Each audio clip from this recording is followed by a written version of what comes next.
Gilgit Baltistan sports board के ताउन और हॉकी एसोसिएशन गिलगित बल्तिस्तान के ज़ेर एहतमाम इंटर क्लब हॉकी चैंपियनशिप 2022 का आगाज हो गया। टूर्नामेंट के पहले रोज 2 मैचेस खेले गए।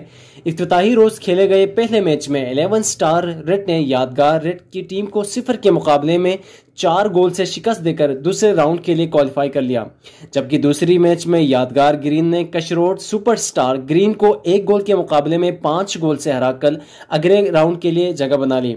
इफ्तिताहिया तकरीब के मेहमान खुसूसी director Gilgit Baltistan sports board थे। Director technical GB sports board Shah Mahmood Mir Mahfil थे, जबकि दीगर मेहमानान में hockey coach sports board Israr Hussain Shah, साबिक senior hockey player Masroor Ahmed Dar और दीगर ने शिरकत की। मनजानिब secretary Talat hockey association Gilgit Baltistan Shahid Kamal, GB बोल न्यूज़ गिलगित।